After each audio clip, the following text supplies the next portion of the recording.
permasalahan-permasalahan ini banyak dituliskan kepada saya melalui email.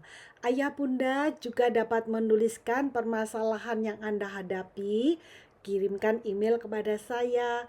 Nanti akan saya bahas di dalam channel dari YouTube Parenting Literasi Indonesia. Ada banyak permasalahan yang menjadi tantangan bagi ayah bunda dalam mengasuh anak. Salah satunya adalah anak sering terlambat ke sekolah karena pagi hari itu adalah satu momen yang menjadi tantangan tersendiri. Orang tua inginnya cepat-cepat, inginnya semua cepat diberesin dengan seksama agar tidak terlambat datang ke sekolah. Tapi apa daya, anak-anak itu seakan-akan tidak bisa diajak untuk cepat, untuk sigap, sehingga mereka terlambat. Apalagi dalam satu keluarga yang terdiri dari 2 atau 3 anak atau lebih. Yang satu akan selalu memperlambat yang lain. Kan gak bisa ditinggal berangkat ke sekolah bersama-sama. Jadilah keluarga ini anak-anak sering terlambat datang ke sekolah. Gimana tidak, kali ini si sulung yang makannya lama sehingga mereka selesainya lama. Yang lain harus menunggu. Besok ketika si sulung makan dengan cepat, si bungsu yang makannya lambat. Itu yang terjadi, yang menjadi tantangan yang dikeluhkan orang tua. Dan permasalahan ini itu menjadi sebuah permasalahan yang kayaknya perlu segera kita atasi deh.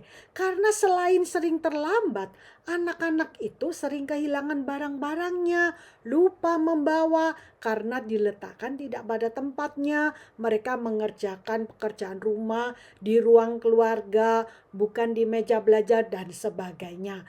Nah, bunda, selain lupa barang-barang, anak-anak kita itu juga lupa mengerjakan. Selain itu, secara teori bisa diatasi dengan melatih anak-anak rutinitas dan struktur.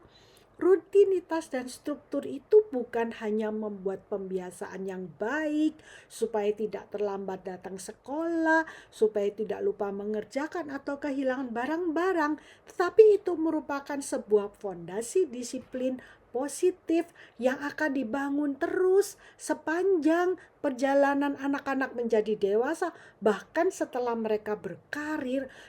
Mari kita lihat teori. Teori yang diungkapkan adalah rutinitas, yakni mengurutkan, menggabungkan proses, prosedur, langkah atau pekerjaan. Nah, rutinitas bila disingkat secara gampang, itu artinya melakukan secara teratur atau mengikuti suatu pola yang terorganisir dalam berperilaku. Sedangkan struktur adalah sistem teratur yang tertata di rumah dalam suatu kurun waktu tertentu agar anggota keluarganya terpandu.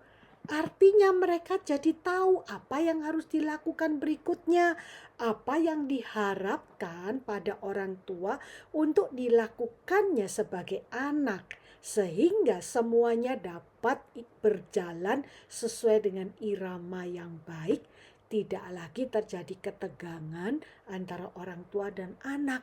Tidak perlu disuruh-suruh, dikasih tahu cepat dan sebagainya. Yang pertama, Bapak dan Ibu, kita perlu membuat jadwal yang dipahami oleh anak dan seisi rumah. Jadwal itu berupa gambar yang kita tempelkan di tempat yang mereka mudah untuk lihat dalam jarak pandang mereka, dan berupa gambar agar mudah dipahami dan mudah juga untuk diingat. Anak-anak dan seluruh anggota keluarga lain yang terlibat itu juga turut tahu. Dan yang penting lagi, jadwal itu haruslah yang masih berlaku. Jadi tidak ada perubahan. Ketika ada perubahan jadwal, harus segera diganti. Nah, ada strategi-strategi untuk membentuk rutinitas yang disampaikan oleh Pak Clark tadi. Salah satunya yang pertama adalah urutan yang tetap. Yang kedua itu durasi yang sama. Yang ketiga, objek dan tempat yang sama. Apa ini artinya? Yang pertama, urutan yang tetap setiap hari. Sebagai contoh, bersiap sekolah. Apa saja yang perlu dilakukan bagi anak ketika dia harus bersiap sekolah? Kemudian sepulang sekolah apa yang harus dia lakukan? Hari Senin misalnya, mereka pulang sekolah harus segera bersiap untuk nanti ada guru les yang akan datang. Atau kalau hari Rabu, mereka pulang sekolah harus bersiap untuk les berenang sehingga akan pergi lagi. Jangan lupa bawa tas berisi perlengkapan berenang. Demikian juga untuk aktivitas sore hari, Bunda. Mereka harus mempersiapkannya. Juga persiapan untuk istirahat malam. Apa yang harus dilakukan? Nah, ini semua bila kita lakukan menjadi urutan yang tetap setiap hari, itu akan memudahkan anak untuk menata dirinya dan dia tahu apa yang harus dilakukan setelah ini. Dan dengan demikian, dia akan tahu, dia tidak akan bingung dan akan menunda dan sebagainya seperti yang kita alami selama ini. Nah, aturan itu harus tetap dan harus berurutan. Kenapa? Karena ketidakberaturan itu akan membingungkan anak. Misalnya, bila sudah ditetapkan, ya kita harus jalankan. Tidak boleh nanti saja. Atau kali ini boleh, sedangkan nanti tidak boleh. Atau kemarin tidak boleh, hari ini boleh. Itu akan membingungkan anak. Jadi meminimalkan perubahan jadwal dan aktivitas itu akan menolong anak menepati skala prioritas sesuai kesepakatan yang sudah dibuat. Sehingga bila ada perubahan, ada penyesuaian, ya boleh, bukan berarti tidak boleh berubah sama sekali, tetapi penyesuaian atas perubahan itu harus dilakukan seminimal mungkin karena cukup melelahkan anak. Nah, sesungguhnya tempat untuk berlatih urutan dan aktivitas yang terbaik itu adalah di sekolah. Kita sebagai orang tua boleh loh meniru sekolah. Misalnya datang itu harus bagaimana. Kita bisa membuat aktivitas di rumah kita berurutan secara tetap setiap hari seperti di sekolah. Begitu. Nah, durasi tetap untuk setiap kegiatan itu apa maksudnya? Yang pertama, kita harus buat kesepakatan dulu antara anak-anak setuju, bisa dilakukan. Bila sudah setuju, kita akan melakukannya secara tetap atau konsisten. Artinya ketika waktunya sudah habis, segera sudahi aktivitasnya. Kalau mau dilakukan hal yang sama lagi, tunggu besok atau tunggu aktivitas yang berikutnya. Nah, jangan lupa ayah bunda, ketika anak-anak sudah melakukannya sesuai durasi dan teratur, kita harus beri pujian dan semangat. Kenapa? Karena itu adalah satu usaha dari anak-anak dan itu tidak mudah bagi mereka. Sehingga ketika pujian dan semangat itu kita berikan, mereka akan menjadi lebih baik, mereka akan lebih tepat lagi untuk kesempatan-kesempatan berikutnya. Yang penting mendasari semuanya adalah komitmen. Jadi komitmen itu bukan hanya untuk anak-anak, tapi kita juga, semua yang terlibat. Ketika selesai atau tidak selesai, durasi waktunya sudah habis, maka harus berhenti aktivitas itu. Mengapa begitu? Nah, mengapa durasi perlu tetap sama? Karena yang pertama itu untuk membentuk regulasi diri.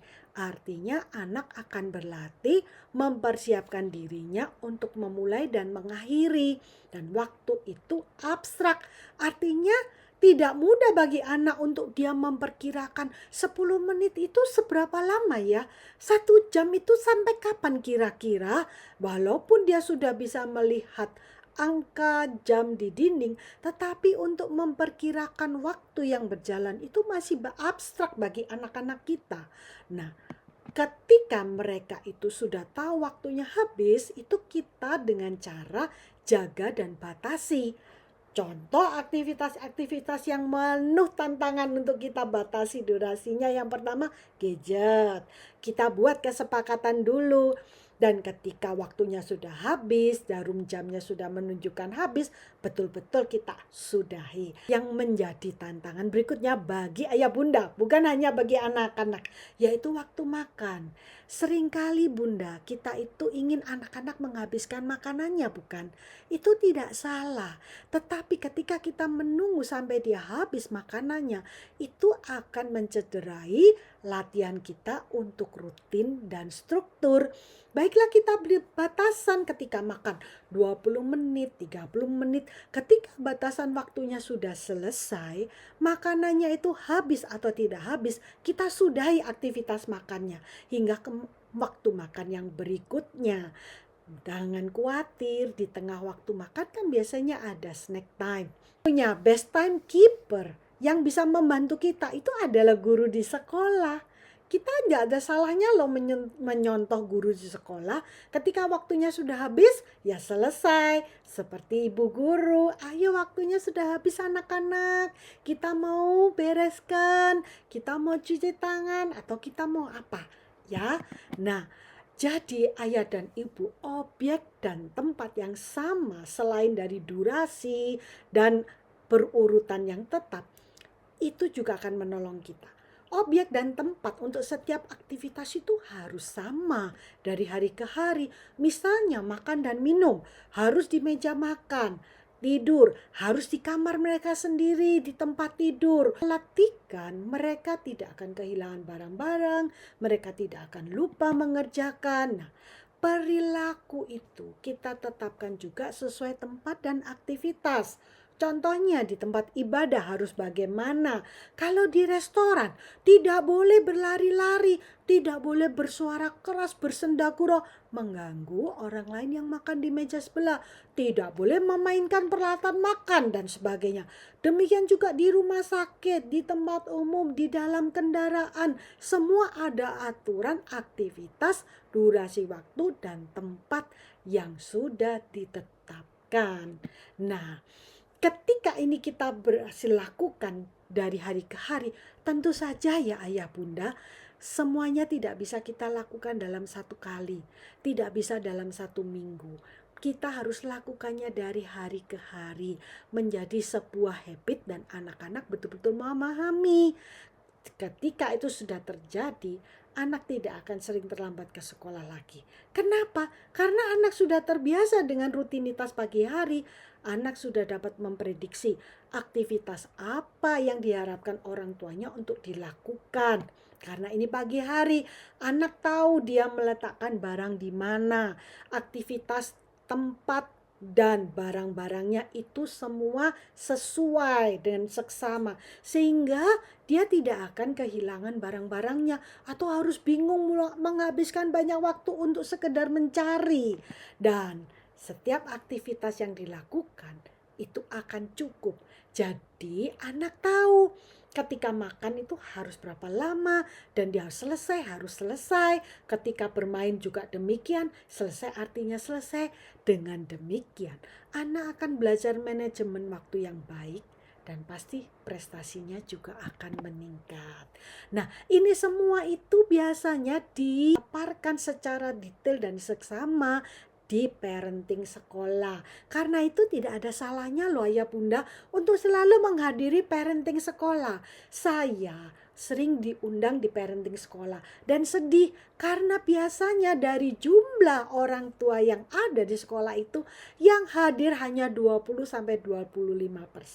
Setelah ini kita akan rajin hadiri parenting ya, supaya masa-masa parenting kita itu dapat dinikmati dan berhasil dengan baik. Kita bisa menghantar anak-anak kita tumbuh besar menjadi sebuah pribadi yang sukses.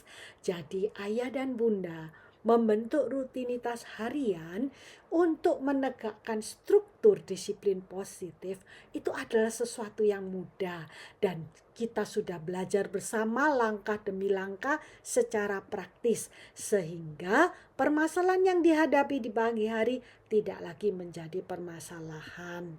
Jangan lupa ya untuk like dan subscribe. Sampai jumpa.